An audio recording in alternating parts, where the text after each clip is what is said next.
નમસ્કાર વિદ્યાર્થી મિત્રો, આજે આપણે ધોરણ 10નું પાઠ 2 ભારતના સાંસ્કૃતિક વારસા, પરંપરાઓ અને હસ્ત તથા લલિત કલા ભણવા જઈ રહ્યા છીએ।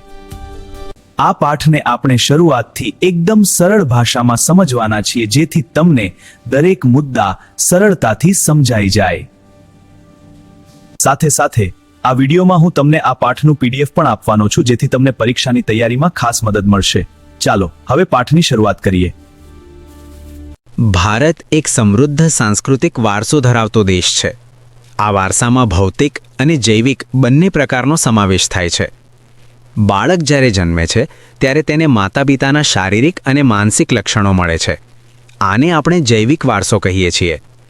ઘર, જમીન, જાગીર અથવા અન્ય મિલકત વારસામાં મળે તેને ભૌતિક વારસો કહેવાય છે। તે જ રીતે માણસ પોતાની આવડત, બુદ્ધિ, શક્તિ અને કલા કૌશલ્યથી જે કંઈ મેળવે કે સર્જન કરે તેને સાંસ્કૃતિક વારસો કહેવાય છે। સમાજમાં પૂર્વજો દ્વારા શરૂ થયેલી પરંપરાઓ, રૂઢિઓ, રીત રિવાજો અને જીવનશૈલી પણ સાંસ્કૃતિક વારસાનો ભાગ છે। શિક્ષણ, ખેતી, વેપાર, રોજિંદા જીવનના નિયમો, ઉત્સવો, મનોરંજન, કલા કારીગરી, માન્યતાઓ અને વિવિધ કૌશલ્યોનો પણ તેમાં સમાવેશ થાય છે। ભારત વિશ્વનો પ્રાચીન દેશ હોવાથી અહીં ઉત્તમ પરંપરાઓ, સામાજિક મૂલ્યો, રીત રિવાજો અને પરિવાર વ્યવસ્થાની ખાસિયતો જોવા મળે છે। આ સાંસ્કૃતિક વારસાનું જતન અને જાળવણી કરવી આપણી ફરજ છે। પ્રાચીન ભારતમાં 64 કળાઓનો ઉલ્લેખ થાય છે। તેમાં હસ્તકલા, કારીગરી, કસબ, હુન્નર, ચિત્રકલા, સંગીત, નાટ્યકલા અને નૃત્યકલાનો સમાવેશ થાય છે। આપણી પ્રાચીન મુદ્રાઓ પણ ખૂબ મૂલ્યવાન હતી। ભૂતકાળમાં વિદેશી પ્રવાસીઓ અને આક્રમકો માટે ભારતની સમૃદ્ધિ આકર્ષણનું કેન્દ્ર હતું। આજે ભારતના સાંસ્કૃતિક વારસાનું મહત્વપૂર્ણ પ્રતીક યોગ છે। સમગ્ર વિશ્વ 21 જૂનને વિશ્વ યોગ દિવસ તરીકે ઉજવે છે।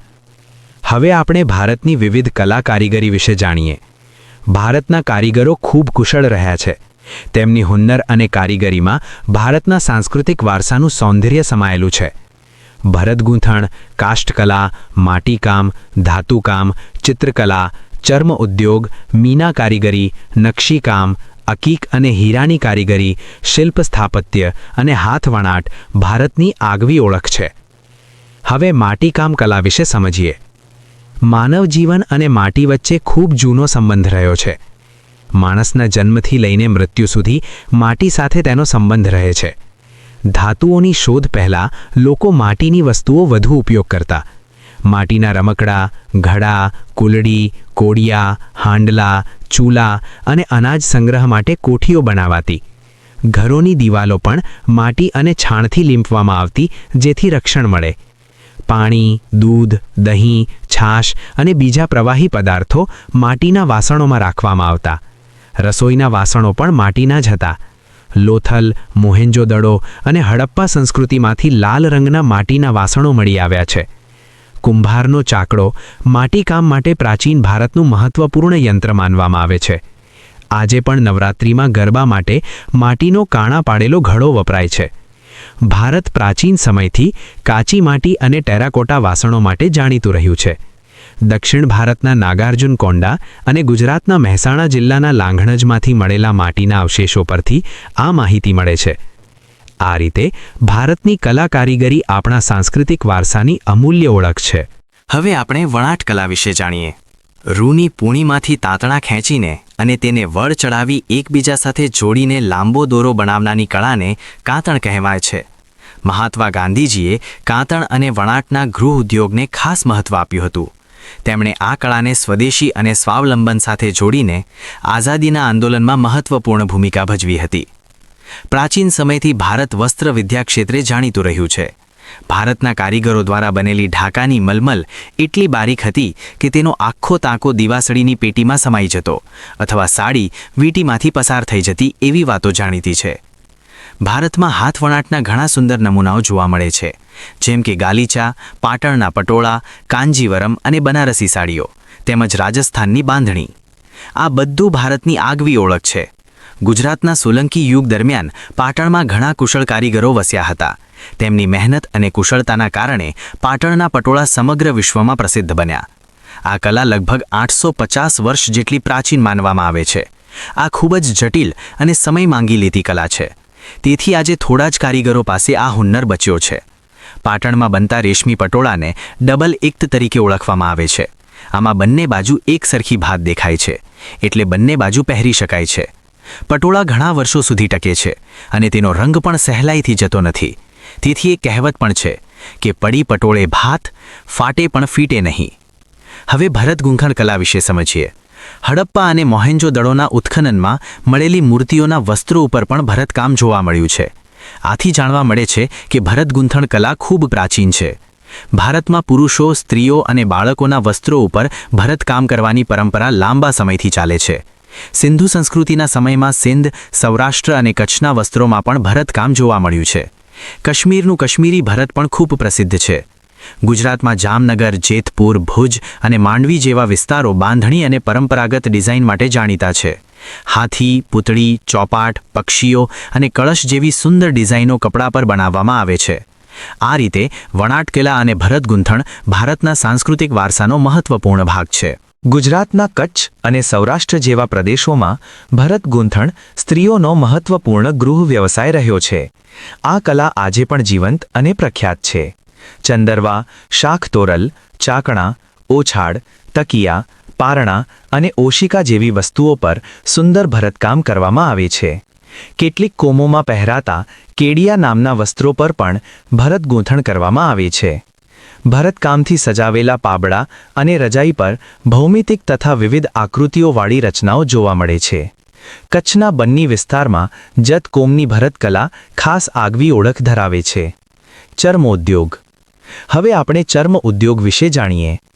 પ્રાચીન ભારતમાં મૃત્યુ પામેલા પ્રાણીઓના ચામડાનો વિવિધ રીતે ઉપયોગ થતો. પ્રાણીના મૃત્યુ પછી ચામડું પ્રક્રિયા કરીને ઉપયોગમાં લેવામાં આવતું. ખેતીમાં કૂવામાંથી પાણી કાઢવા માટેના કોંસ અને મશકોમાં ચામડાનો ઉપયોગ થતો.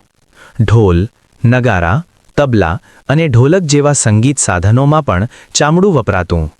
લુહારની ધમણો, પગરખાં અને પ્રાણીઓને બાંધવા માટેની દોરીમાં પણ ચામડાનો ઉપયોગ થતો. યુદ્ધમાં વપરાતી ઢાલમાં પણ ચામડું કામ લાગતું. ભારતનો ચર્મ ઉદ્યોગ વિશેષ સ્થાન ધરાવે છે. ચામડાની ભરત ગૂંથણવાળી મોજડીઓ, પગરખાં, પાકેટ, પટ્ટા બનાવવામાં આવતા. ઘોડા અને ઊંટ જેવા પ્રાણીઓ માટે સાજ, પલાસ, લગામ અને ચાબુકની દોરી પણ ચામડાની બનતી. હીરા મોતીકામ અને મીનાકારીગરી. હવે આપણે હીરા મોતીકામ અને મીનાકારી વિશે સમજીએ. ભારતનો લાંબો સમુદ્ર કિનારો હોવાથી હીરા અને મોતીનો ઉપયોગ પ્રાચીન સમયથી થતો આવ્યો છે. દરિયાઈ વેપારના કારણે હીરા મોતીનો વેપાર પણ વિકાસ પામ્યો. ભારતના કારીગરો બનાવતા હીરા મોતીના આભૂષણોની વિદેશોમાં ખૂબ માંગ હતી. વિશ્વવિખ્યાત કોહિનૂર અને ગ્રેટ મુગલ હીરા પણ ભારતમાંથી મળેલા છે. રાજા મહારાજાઓ અને શ્રીમંત વર્ગ હીરા મોતી, માણેક, પન્ના, નીલમ જેવા રત્નો વડે પોતાના આભૂષણો અને સિંહાસનો શોભાવતા. ગુજરાતમાં મોતીકામ ખૂબ પ્રખ્યાત રહ્યું છે. મોતીના તોરણ, માળાઓ, કળશ, ધુઘરા, ચાકડા અને લગ્ન પ્રસંગોની સજાવટ માટેની વિવિધ વસ્તુઓ બનાવવામાં આવતી. ભારત સોના, ચાંદી અને મીનાકારી માટે વિશ્વમાં અગ્રેસર રહ્યો છે. મીનાકારીમાં લાલ, લીલો અને વાદળી રંગ ભરીને ઘરેણાંને સુંદર બનાવવામાં આવે છે. જયપુર, લખનઉ, દિલ્હી, વારાણસી અને હૈદરાબાદમાં મીનાકારીના કુશળ કારીગરો જોવા મળે છે. ઝરીકામ. હવે આપણે ઝરીકામ વિશે જાણીએ. ભારતમાં ઝરી ભરતની કળા પ્રાચીન સમયથી ચાલતી આવી છે. સોના અને ચાંદીના તારથી ઝરી બનાવવામાં આવે છે. આ ઝરીનો ઉપયોગ કિંમતી વસ્ત્રોને શણગારવા માટે થતો. સુરત ઝરીકામ માટે વિશેષ પ્રખ્યાત છે. પાનેતર, સાડી અને ઘરચોળા જેવા વસ્ત્રો પર ઝરીની સુંદર કિનારી લગાવવામાં આવે છે. સુરતના કુશળ કારીગરો આ કામમાં નિપુણ રહ્યા છે. આ રીતે ભારતની વિવિધ કલા કારીગરી આપણા સાંસ્કૃતિક વારસાની અમૂલ્ય સંપત્તિ છે. ધાતુકામ. હવે આપણે ધાતુકામ વિશે જાણીએ. ધાતુવિદ્યા ભારતની એક પ્રાચીન વિદ્યા છે. પાષાણ યુગ પછી ધાતુ યુગમાં ધાતુઓનો ઉપયોગ વધ્યો. લોથલ જેવા સ્થળોના કારીગરો ધાતુમાંથી દાતરડા, છરીઓ, વળાંકવાળી કરવત, આરા અને અન્ય ઓજારો બનાવતા હતા. તાંબા અને કાંસાના આવા ઓજારો ઉપયોગમાં લેવાતા હતા. ધાતુમાંથી વાસણો, મૂર્તિઓ અને વિવિધ પાત્રો પણ બનાવવામાં આવતા. યુદ્ધ માટેના બખ્તર અને શસ્ત્રો પણ ધાતુમાંથી બનાવવામાં આવતા. સોના અને ચાંદી જેવી ધાતુઓનો ઉપયોગ ઘરેણાં બનાવવા માટે થતો. તાંબુ, પિત્તળ અને કાંસાનો ઉપયોગ વાસણો અને મૂર્તિઓ બનાવવા માટે થતો. લોખંડનો ઉપયોગ ખાસ કરીને ઓજારો અને હથિયારો બનાવવા માટે થતો. કાષ્ઠકલા. માનવ જીવનનો સંબંધ શરૂઆતથી જ વૃક્ષો અને વનરાજી સાથે રહ્યો છે. પ્રારંભમાં લાકડાનો ઉપયોગ બળતણ તરીકે થતો. પછી ઓજારો, મકાનો અને બાંધકામમાં લાકડાનો ઉપયોગ થવા લાગ્યો. ક્રમશઃ લાકડાની મૂર્તિઓ, રમકડાં, થાંભલીઓ, બારી-બારણાં, અટારીઓ, સિંહાસન, ખુરશીઓ અને જાળીઓ બનાવવામાં આવવા લાગ્યા. આ રીતે કાષ્ઠકલા અને કોતરણી કળાનો વિકાસ થયો. ગુજરાતમાં સંખેડાનું ફર્નિચર, લાકડાના હિંચકા અને ઈડરના રમકડાં ખૂબ જાણીતા છે. જડતર કામ. હવે આપણે જડતર કામ વિશે સમજીએ. અલંકારો અને જડતર કામ ભારતની પ્રાચીન કલા છે. રાજાઓ, સમ્રાટો અને શ્રીમંત વર્ગ સોનાના આભૂષણોમાં હીરા, મોતી અને માણેક જેવા કિંમતી રત્નો જડાવતા. ગળાના હાર, બાજુબંધ, કડી, મુગટ, દામણી, વીંટી અને નથ જેવા આભૂષણોમાં રત્નો જડવામાં આવતા. આ કામમાં નિપુણ કારીગરો ખાસ કુશળ માનાતા. રાજસ્થાનનું ભીકાનેર જડતર કામ માટે જાણીતું છે. અકીક કામ. હવે આપણે અકીક કામ વિશે જાણીએ. અકીક એક કિંમતી પથ્થર છે જે ભારતની કેટલીક નદીઓના ખીણ વિસ્તારમાં મળે છે. અકીક, ચકમક અને કાર્નેલિયન જેવા અર્ધપારદર્શક પથ્થરો મુખ્ય ગણાય છે. સિલિકા મિશ્રિત ભૂરા અથવા સફેદ રંગના પથ્થરોને સામાન્ય રીતે અકીક કહેવામાં આવે છે. ગુજરાતમાં સુરત અને રતનપુર વિસ્તારમાં વિવિધ આકારના અકીક પથ્થરો મળે છે. આ પથ્થરોને આભૂષણોમાં જડવા માટે ખંભાત મોકલવામાં આવે છે. ખંભાતના કારીગરો અકીક પથ્થરોને ઘસીને અને કાપીને તેને આભૂષણ માટે તૈયાર કરે છે. ક્યારેક તેની માળા અને મણકા પણ બનાવવામાં આવે છે. ચિત્રકલા. હવે આપણે ચિત્રકલા વિશે જાણીએ. ચિત્રકલા વિવિધ કલાઓમાં મહત્વપૂર્ણ સ્થાન ધરાવે છે. રંગ અને રેખાઓ દ્વારા કલા અને સૌંદર્ય વ્યક્ત થાય છે. ચિત્રકલા દ્વારા પ્રકૃતિ અને માનવ જીવનના વિવિધ ભાવો દર્શાવી શકાય છે. આશરે 5000 વર્ષ જૂની હડપ્પા સંસ્કૃતિમાંથી ભારતીય ચિત્રકલાના પુરાવા મળ્યા છે. પુરાતત્વ ખાતાના ઉત્ખનનમાં પણ ચિત્રકલાના નમૂનાઓ મળ્યા છે. પાષાણ યુગના ગુફા ચિત્રોમાં પશુ પક્ષીઓના ચિત્રો જોવા મળે છે. હડપ્પા લોકો માટીના વાસણો પર ફૂલ, છોડ અને ભૌમિતિક આકૃતિઓ દોરતા. મધ્યપ્રદેશના હાથી, ગેંડો અને હરણ જેવા ચિત્રો નોંધપાત્ર છે. અજંતા અને ઇલોરાના ચિત્રો ભારતીય ચિત્રકલાના અનોખા નમૂનાઓ છે. ભારતમાં મંગળ પ્રસંગે સ્વસ્તિક, કળશ અને ગણેશના ચિત્રો દોરવાની પરંપરા છે. કેટલાક વિસ્તારોમાં રંગોળી બનાવવાની પ્રથા પણ ખૂબ જૂની છે.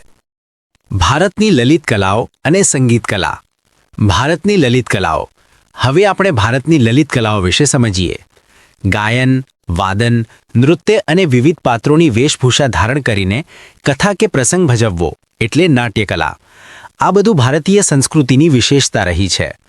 રામાયણ અને મહાભારત જેવા મહાન ગ્રંથો તેમજ અન્ય ભારતીય સાહિત્યના આધારે લાંબા સમયથી ભારતમાં મનોરંજન સાથે સંસ્કાર આપવાની પરંપરા ચાલે છે. આ પરંપરાનો અભ્યાસ ખૂબ રસપ્રદ માનવામાં આવે છે. સંગીત કલા. હવે આપણે સંગીત કલા વિશે જાણીએ. ભારતીય સંગીત સ્વર, લય અને તાલની દ્રષ્ટિએ વિશ્વમાં અલગ ઓળખ ધરાવે છે. 4 વેદોમાં સામવેદ સંગીત સાથે સંબંધિત માનવામાં આવે છે. સામવેદની ઋચાઓ સંગીત સાથે તાલબદ્ધ રીતે ગવાય છે. સંગીતમાં ગાયન અને વાદન બંનેનો સમાવેશ થાય છે. સા, રે, ગ, મ, પ, ધ, ની સંગીતના મુખ્ય 7 સ્વર છે. ભારતીય સંગીતને મુખ્યત્વે 2 ભાગમાં વહેંચવામાં આવે છે: શાસ્ત્રીય સંગીત અને લોકસંગીત.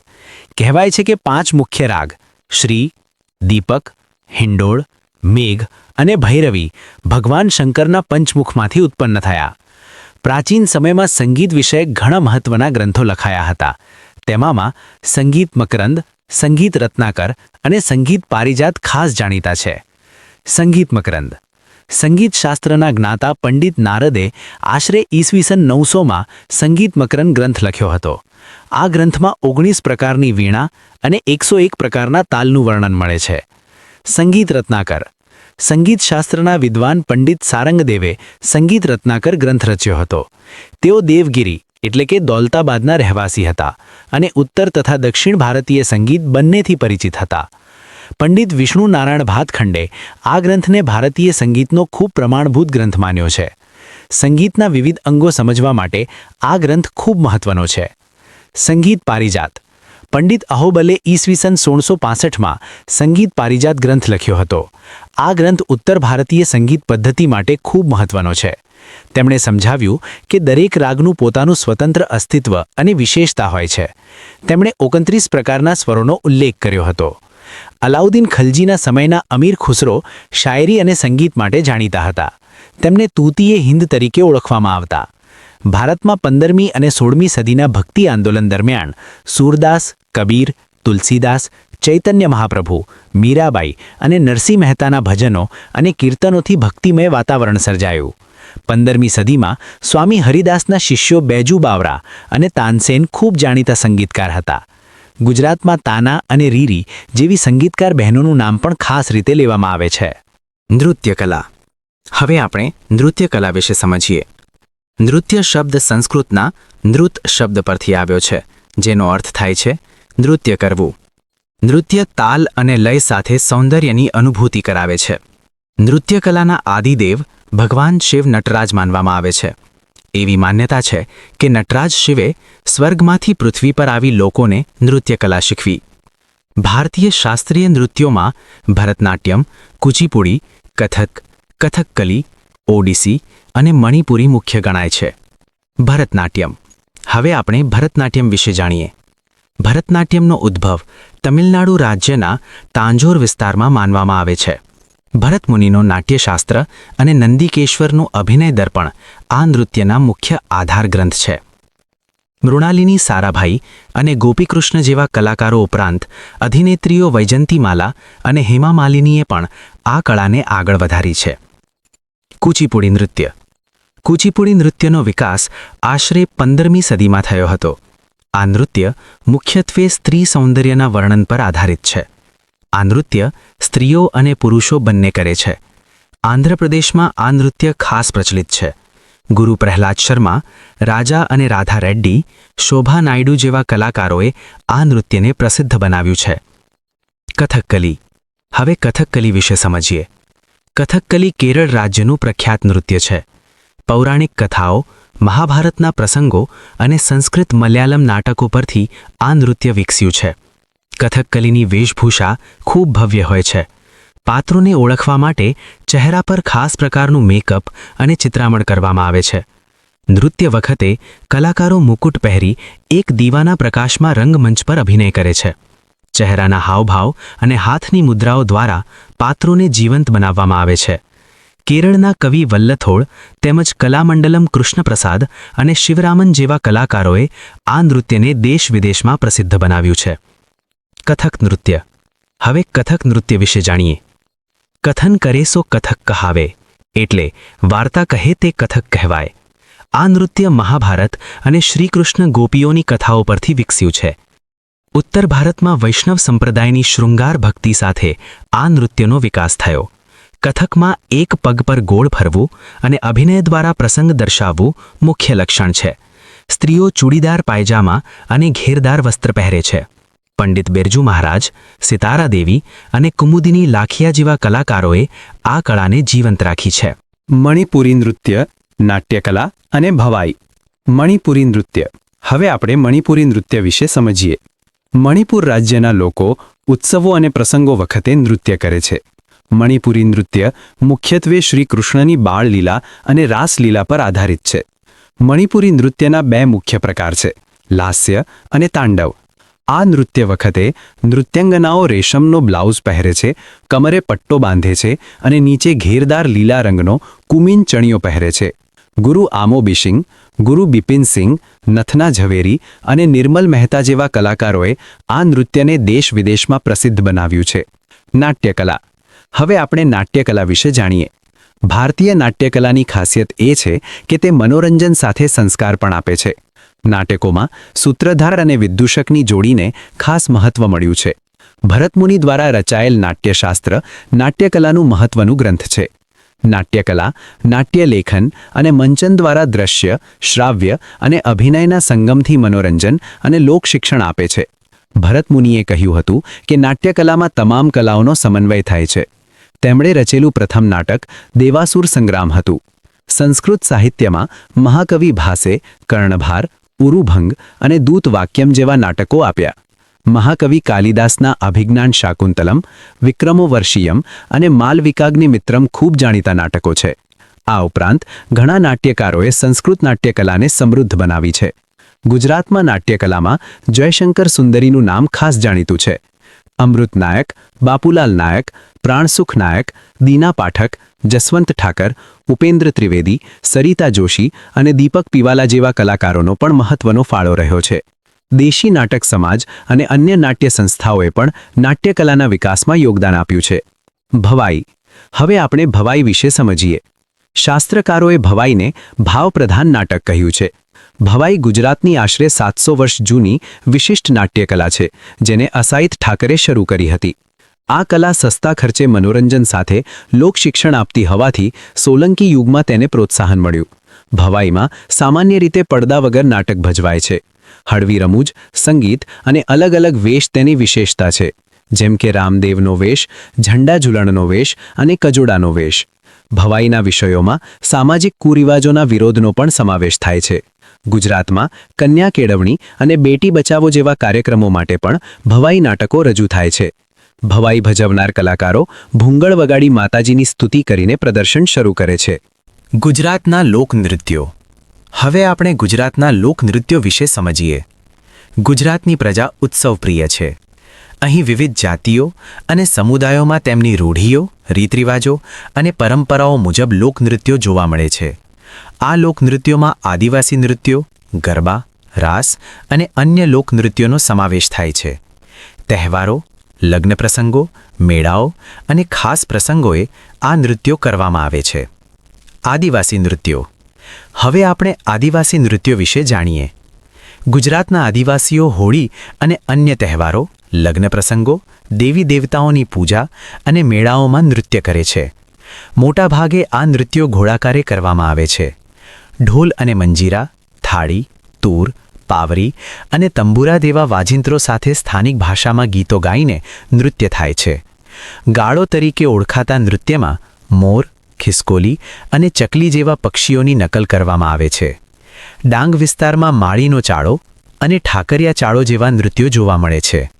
ભીલ અને કોળી જાતિઓમાં ટિપ્પણી નૃત્ય થાય છે, જેમાં લાકડાના ટુકડાઓ જમીન પર અથડાવી તાલ સાથે સમૂહ નૃત્ય કરવામાં આવે છે.